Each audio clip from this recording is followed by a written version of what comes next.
Detective Marcus Hayes had seen his share of strange cases, but as he drove down Willow Lane that chilly October evening, an unsettling feeling settled over him.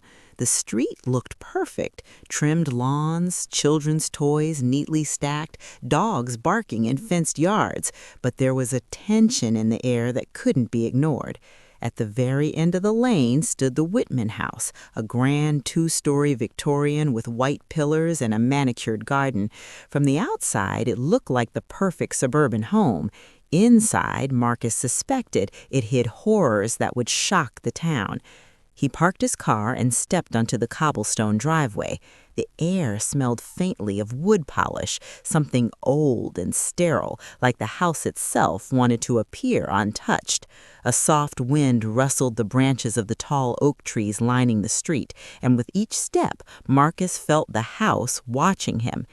Eleanor Whitman opened the door before he could ring the bell. She was in her late 40s, tall and elegant, dressed in a pale blue blouse and dark skirt. Her smile was polite but restrained, her eyes too sharp to be just friendly. "Detective Hayes," she said, her voice calm. "Thank you for coming on such short notice. Please, come in." Marcus followed her into the foyer. The interior was immaculate, antique furniture polished to a gleam, crystal chandeliers catching the fading sunlight, and not a single sign of disorder. Yet Marcus felt the unmistakable chill of a house that had secrets it wanted to keep hidden. "Your husband, Charles," Marcus began, studying her reactions carefully. Eleanor's hands trembled slightly as she led him down a hallway. "He's missing," she said softly. "3 days now. No one has heard from him. I've called his office, his friends. No one knows where he is." As they walked, Marcus noticed odd things. A bookshelf seemed slightly out of place, the edges not flush with the wall. Paint around the door frames appeared newer than the surrounding walls. A faint smell of cleaning chemicals lingered, masking the faint odor of something more sinister, something that reminded Marcus of old wood and decay. "Have you noticed anything unusual? Anyone visiting the house unexpectedly?" he asked, glancing around. Eleanor hesitated. "Well, there have been deliveries, small things, packages, nothing alarming, but—" Her voice trailed off. Marcus noticed the hesitation, the careful way she avoided details. He nodded. "I'll need to ask neighbors." Outside, the street appeared empty, but Marcus's instincts told him otherwise. He knocked on several doors. Most neighbors shook their heads, muttering excuses about being busy or unaware of anything. One elderly woman whispered, almost fearfully, "You don't want to go inside that house. They're strange, always have been." Marcus noted her words carefully. "Strange," she said, not violent, but the word choice carried a weight of warning. Returning to the house, Marcus's attention was drawn back to the bookshelf. Something about it seemed off, almost like it wasn't meant to be noticed. He ran his fingers along the edges, and as he applied pressure to one side, a click sounded. The bookshelf swung open to reveal a narrow passageway, dimly lit by a single bulb. Eleanor gasped. "I don't know how that happened. That room, it's been sealed for years." Marcus stepped into the passage, flashlight in hand. Dust motes floated in the beam as he moved cautiously forward. The walls were lined with old wallpaper peeling at the corners. At the end of the corridor was a locked door. Its handle was polished, but the scratches near the keyhole suggested frequent use. "Why would anyone have a locked room in their own house?" Marcus muttered under his breath. His voice seemed unnaturally loud in the narrow space. Before Eleanor could answer, a soft noise came from the door, almost a whisper. Marcus froze. "Did you hear that?" Eleanor's eyes widened. I didn't." But Marcus had heard it, a faint, desperate voice, almost pleading, "Don't look for me." His pulse quickened. This was no ordinary missing person case. Something or someone was trapped in that house, and whatever it was afraid. Marcus stepped back into the main hallway, studying Eleanor. Her hands were tight at her sides. Detective, you must understand, this house, it's private. We've had incidents before. People see things that aren't supposed to be seen. He raised an eyebrow. Incidents? Like what? Her voice dropped to a whisper. Things disappear. People leave and never come back, but no one asks questions. You shouldn't either. Marcus frowned. The warning only made him more determined. I'm here to find your husband. If someone is in danger, I need access to that room. Eleanor's composure cracked for a fraction of a second. You don't understand. This house, it's not just Charles. There are things, secrets, things that could destroy lives. A shiver ran down Marcus's spine. The tension in the air was palpable, thick enough to feel like a physical presence. Something in Eleanor's eyes, a flicker of fear beneath her controlled expression, confirmed his instincts. The house was hiding something deadly, and time was running out. He took a deep breath. Show me the room. Eleanor hesitated, but after a tense pause, she led him back to the hidden passage. Her hand shook slightly as she inserted the key into the lock. The click echoed loudly in the narrow hallway. Marcus held his flashlight steady, his every sense alert. The door swung open, revealing darkness. He stepped inside, and the air hit him first, stale, heavy, with the faint scent of something decayed. The beam of his flashlight caught the edges of makeshift furniture, chains, and a faint outline of a man curled in the corner. "Charles?" Eleanor whispered, a mix of fear and relief. Marcus's heart raced. It was him, but barely conscious, weak, terrified. His eyes widened as he tried to speak, but no words came out. Marcus knelt beside him, checking for injuries, trying to keep calm while the house seemed to close in around them. Suddenly, a creaking noise echoed from upstairs. Marcus froze. Someone else was in the house, and whoever or whatever was coming was not friendly. The tension was unbearable. Marcus realized with a chill that the Whitman house was literally full of lies, and if he wanted to survive this case, he would have to uncover every single one before the night was over. Cliffhanger. A shadow moved at the top of the staircase, unseen yet undeniably present. Marcus knew the worst was yet to come, and Eleanor's calm facade was about to shatter completely. Detective Marcus Hayes had faced danger before, but the Whitman house was unlike anything he had ever seen. Every creak of the floorboards, every shifting shadow seemed to whisper threats. He had rescued Charles, but the sense of dread lingered like a second skin. Marcus knew Eleanor Whitman was hiding more than her husband. He was convinced the house itself held horrors the town could not imagine. He returned to the hidden corridor behind the library, flashlight sweeping over the dusty walls.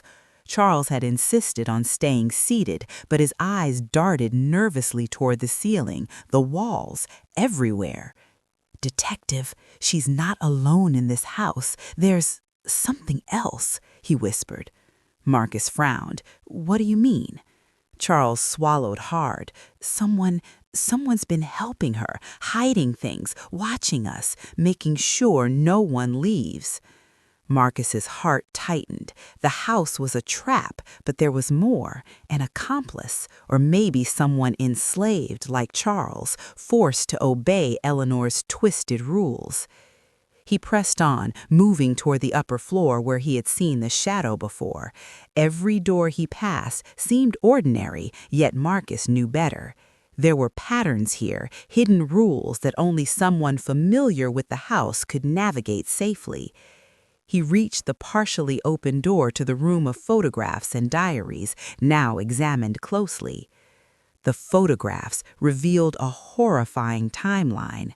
People had vanished over years, neighbors, visitors, delivery people, even journalists investigating Eleanor's family. Marcus counted over 24 faces, all marked with dates that coincided with their disappearances. One photo made his stomach twist. It was the local journalist, the young woman who had gone missing just a month ago. She was alive in the picture, smiling nervously, holding a notebook and camera. Marcus knew he had to find her, but how? The house was a maze, and Eleanor had designed it to trap anyone who threatened her secrets. A soft rustling behind a stack of filing cabinets made Marcus freeze. He swung the flashlight, catching a figure slumped against the wall. It was Dylan, Eleanor's adult son. His face was pale, lips chapped, eyes wide with fear. "Dylan," Marcus said cautiously, "I need you to tell me everything, now."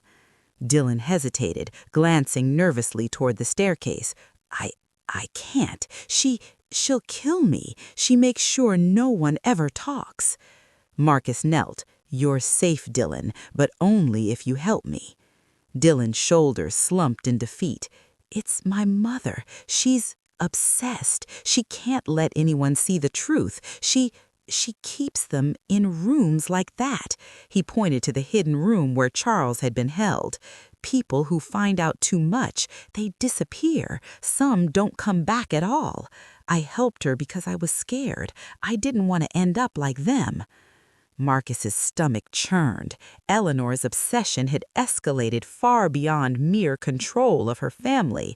It was a house of imprisonment, deceit, and terror. "Where are the others?" he asked, voice tight. Dylan hesitated, then nodded toward another corridor Marcus had not noticed before. "Down there, in the basement. I've seen her bring people. Sometimes she locks them in cages, sometimes just rooms. She records them, watches them. It's all on cameras. She keeps track of them. No one leaves without her knowing." Marcus's pulse quickened. He had suspected Eleanor's obsession, but he hadn't imagined it could extend to a house full of imprisoned victims. He motioned for Dylan to lead him to the basement. The stairs were narrow, steep, and shrouded in darkness. Every step seemed to echo like a drumbeat of warning. At the bottom, Marcus turned on his flashlight. The basement was cold, damp, and lined with cages and locked doors. Inside some cages were men and women, terrified, pale, whispering to each other in desperation.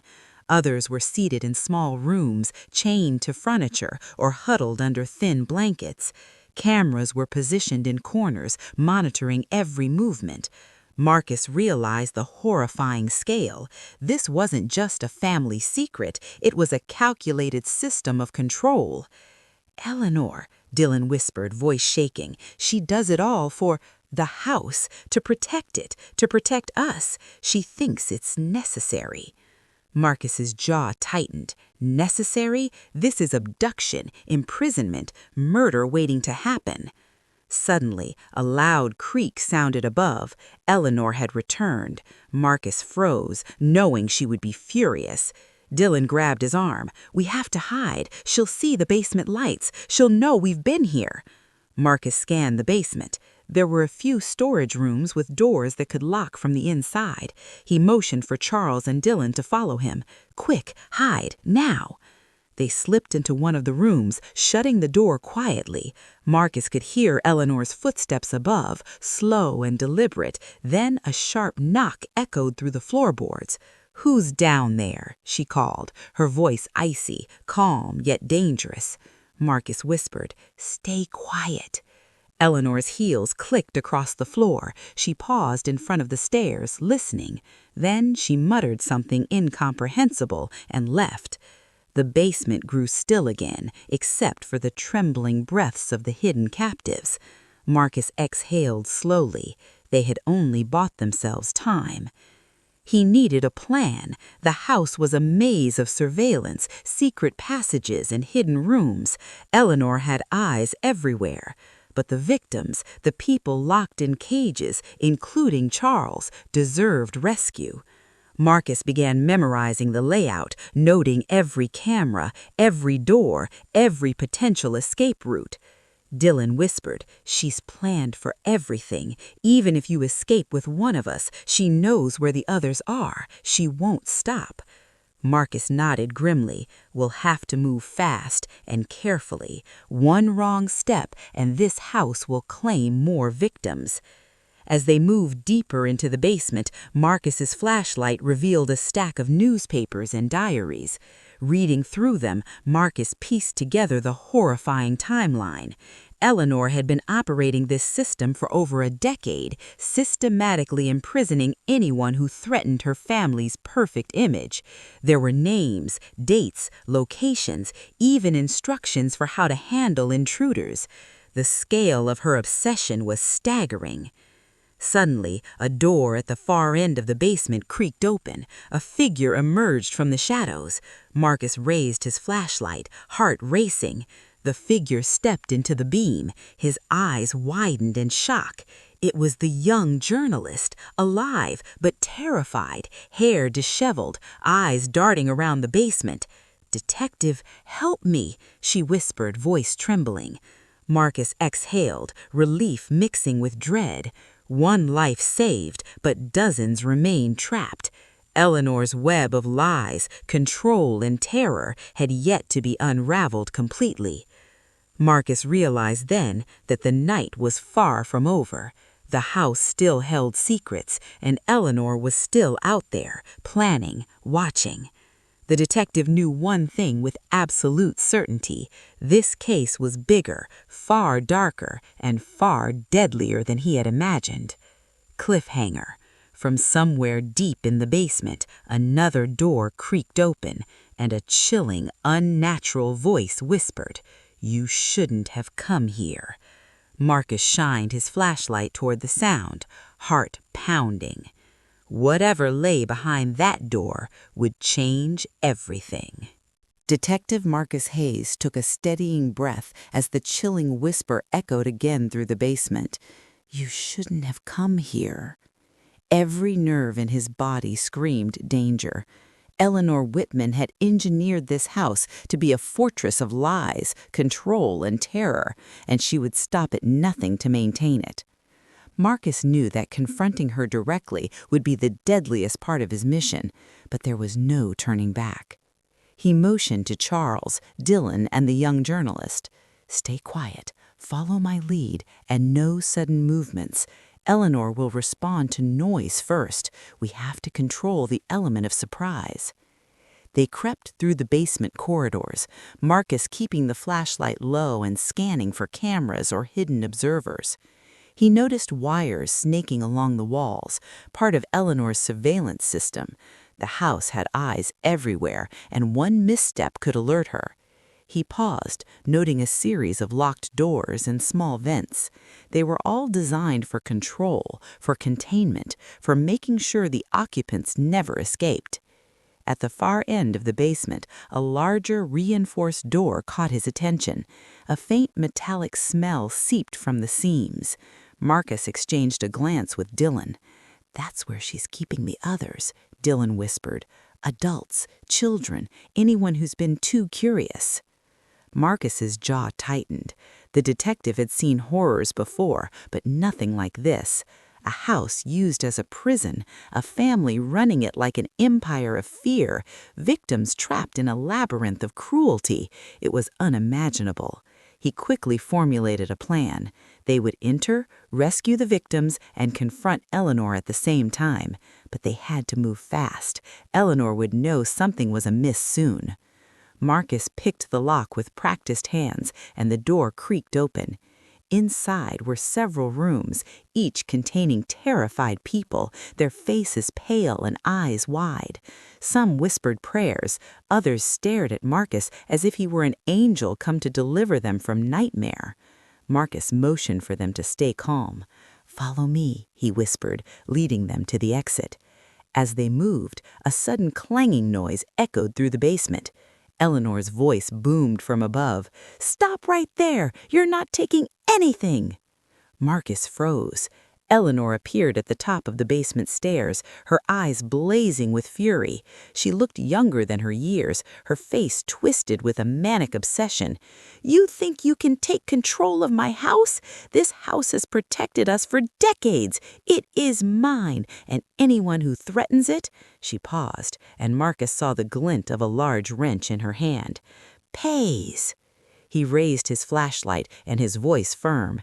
"Eleanor, put the weapon down. This ends tonight."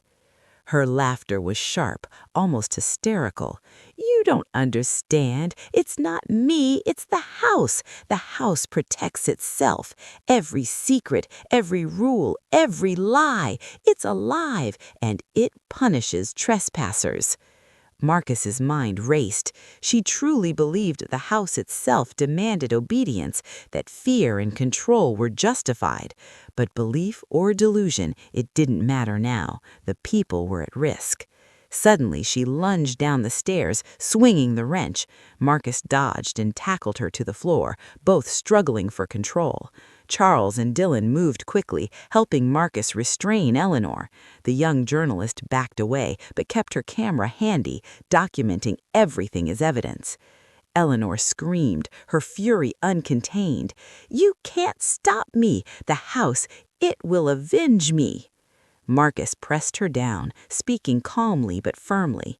"Eleanor, this ends now. You've trapped innocent people for too long. You are responsible for their suffering. You're done." Her strength faltered for a moment as she realized Marcus would not relent. Tears streamed down her face, a mixture of rage and despair. Marcus tightened his grip, signaling Dylan to secure the wrench and lead her to handcuffs. Eleanor collapsed into hysteria, crying, muttering, and then falling silent as officers, summoned earlier by Marcus's backup call, arrived to take her into custody. Marcus's attention immediately turned to the victims. They were shaken but unharmed, huddled in clusters, whispering thanks in relief. He moved from room to room, helping them to safety, ensuring everyone had been accounted for. Among them were the missing journalist, neighbors, and even delivery people. Their ordeal had lasted months, in some cases years. Once everyone was safely escorted out of the basement, Marcus walked back upstairs to confront the house itself, the hub of Eleanor's control. Computers and monitors lined the walls, each screen displaying footage from hidden cameras throughout the property. Every room, every passageway, every private space had been under constant surveillance. Marcus realized the scale of Eleanor's operation. She had built a complete ecosystem of fear, observation, and imprisonment. He turned off the monitors, dismantled the wiring, and photographed every piece of evidence. The house, once a symbol of perfection, was now exposed as a tomb of lies. Later, outside the house, the press had gathered, sensing a story that would shake the town. Marcus gave a brief statement. "Today we uncovered a series of crimes that spanned years. People were held captive in what appeared to be a normal home. Thanks to the courage of the victims and the dedication of law enforcement, they are now safe. The investigation continues, but one thing is clear. Appearances can be deadly. Sometimes what seems perfect is hiding horrors unimaginable." The young journalist, visibly shaken, approached Marcus. "Detective, how did you know where to start?" Marcus shook his head. "I didn't, but the first clue is always the house itself. It never lies, it just hides the truth." Back at the Whitman house, authorities began clearing out the basement. Victims reunited with families, tears and embraces marking the end of long, silent suffering. Dylan, shaken but remorseful, was taken into custody for his complicity, though it was clear he had acted under fear and coercion. Charles was reunited with his friends and neighbors, grateful for Marcus's perseverance. As the night fell, Marcus lingered at the doorway of the Whitman house. The once grand home stood silent, almost peaceful now, but Marcus knew better. He thought about Eleanor's obsession, her belief in the house's memory and punishment. He couldn't shake the idea that in her mind, the house had always been alive, always watching, always waiting. He filed the last of his reports detailing the extensive surveillance system, the victim's testimonies, and Eleanor's confession. But in the back of his mind lingered a question. Had Eleanor truly been acting alone? The house had allowed her to operate for years without detection, and Marcus couldn't ignore the subtle feeling that some of her methods were still hidden, some secrets buried deep in walls, vents, or hidden rooms. As he walked to his car, the wind rustled through the tall oaks lining Willow Lane. The house stood silent behind him, its windows reflecting the moonlight like watchful eyes. Marcus knew this case would haunt him for years, not because of the danger or even the victim's suffering, but because some houses, no matter how empty, still carry the memory of lies, and some secrets, even exposed, are never truly gone. Final twist. As Marcus started his car and prepared to leave, his phone buzzed. A text message appeared on the screen. "You found them, but you didn't find everything. The house remembers. I always come back." Marcus gripped the steering wheel tightly. Eleanor or someone else? He stared at the Whitman house, dark and silent, realizing that even after justice, the shadows lingered, and the terror of the house might not be over. The moment Charles Whitman slumped into the corner of the hidden room, his body weak and trembling, Detective Marcus Hayes realized this case was far more dangerous than he had anticipated. Eleanor Whitman hovered near the doorway, her eyes darting nervously, her hands clasped as if to hide a secret that weighed heavily on her conscience. Marcus crouched beside Charles, checking his pulse and looking for injuries, but it wasn't physical wounds that explained the fear in his eyes. It was terror, raw and unrelenting. "Charles, can you talk to me?" Marcus asked, his voice low. Charles tried to speak, but only a whisper escaped. She'll kill anyone who sees." His words were fragmented yet chillingly clear. Marcus felt a chill creep up his spine. Eleanor's face tightened and she stepped forward. "Detective," she said smoothly, but her voice wavered slightly. "He's been under stress. You don't understand. There are things here that are dangerous." Marcus studied her carefully. Her composure was an act, and he had seen it before, a mask hiding true intentions. But something deeper worried him.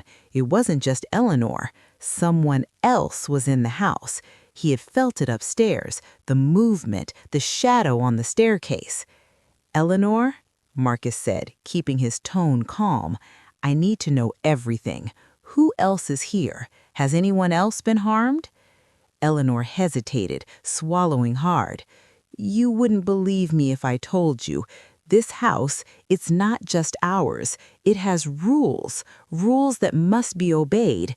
People disappear if they break them."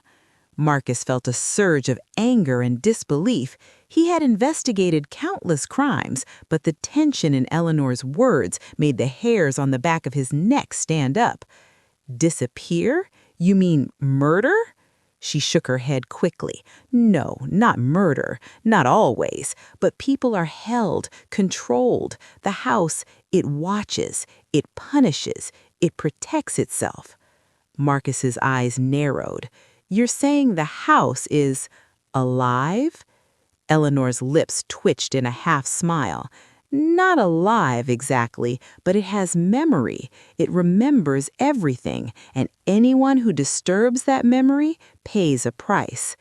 Marcus realized then that he wasn't just facing a missing persons case. He was facing a labyrinth of lies, manipulation, and terror meticulously built over years.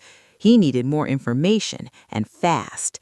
He helped Charles to a chair in the hidden room and began examining the surroundings. Chains hung loosely on hooks, though none had been recently used. Dust covered the corners, but the faint smell of human presence lingered. Charles had been alive, barely, yet confined here for days. "Detective, someone is upstairs," Charles whispered, voice shaking. She watches. She always watches." Marcus froze. The sound of slow, deliberate footsteps echoed above them. Eleanor's face paled slightly, but she maintained her calm facade. Marcus motioned for her to stay back. Every instinct screamed that the other presence in the house was dangerous. He drew his flashlight and carefully ascended the staircase, each creak amplified in the silence of the night. The upper floor was dimly lit, and the shadow moved again, quick, fleeting, like a predator testing its prey. Marcus's heartbeat quickened, but he forced himself to stay calm. There were multiple doors lining the hallway. One of them, partially ajar, revealed a room filled with filing cabinets, old photographs, and stacks of letters. He glanced inside and noticed something alarming: several photographs of people he recognized from local missing person reports. Marcus's mind raced. Eleanor hadn't just confined her husband.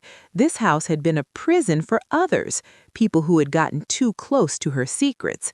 He flipped through the photographs: neighbors, delivery people, even a young journalist who had been investigating her family's business dealings. Each photo had dates scribbled in the corner, marking when the person had vanished. A soft gasp behind him made Marcus spin around.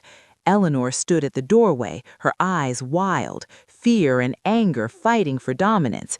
"You shouldn't be here," she hissed. "You don't understand what happens if you keep digging." "I understand enough," Marcus said firmly. "I've seen the photographs. You've been holding people here, your husband, others, and no one knew. Why?"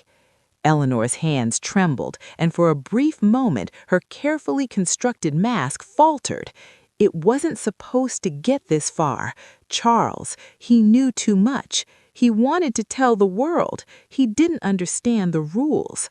Marcus took a deep breath. What rules? She swallowed hard, her voice dropping to a whisper. The house. It must be protected. Secrets must be kept. Anyone who threatens it pays. The house remembers everything, detective, and if the wrong person knows too much, it punishes them. It always punishes them. The words sent a shiver down Marcus's spine.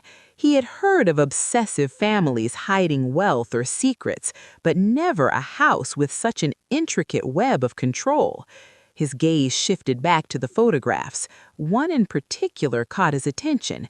A young woman, the local journalist, holding a camera. She looked terrified. Marcus felt a surge of urgency. She could still be alive, somewhere in this house.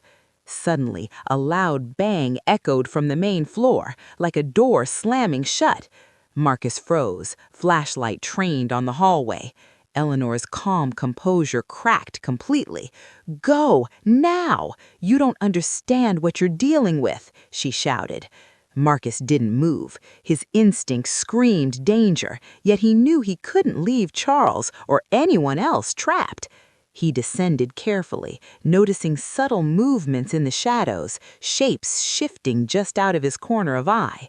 The house itself seemed to pulse with life, creaking and groaning as though aware of his intrusion. Reaching the hidden room, Marcus helped Charles stand. His older man's legs wobbled, but his fear was clear. "Detective, she'll come back. She always comes back." Marcus nodded grimly. He needed to act fast. He couldn't trust Eleanor, but he also couldn't risk forcing the issue too soon. Every step had to be calculated. He began photographing the hidden room, documenting the evidence, and carefully searching for other entrances or hidden passages. Then he noticed a faint trail of mud leading to another wall panel. His pulse quickened. Someone or something had recently moved through this part of the house. Marcus pressed on the panel, and it gave way to another narrow corridor, barely wide enough to crawl through.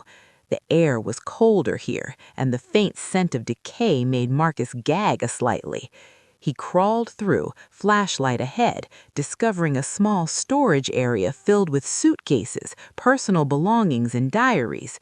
Dust covered most of the items, but one diary lay on the floor. The last entry was hurried, the ink smeared. "I'm not safe. She knows I've seen everything. I don't know how long I have. The house, it's alive, and it's watching." Marcus swallowed hard. This wasn't just a missing persons case. This was a house full of lies, imprisonment, and secrets that could destroy lives. And the people who dared to uncover them were at mortal risk.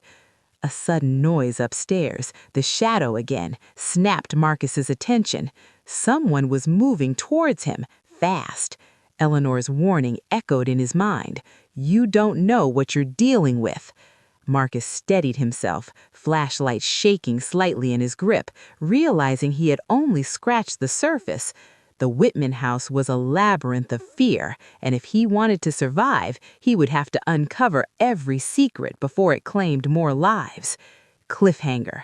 A door upstairs burst open and a dark figure lunged towards Marcus. He raised his flashlight and saw a familiar face he never expected to be in the house.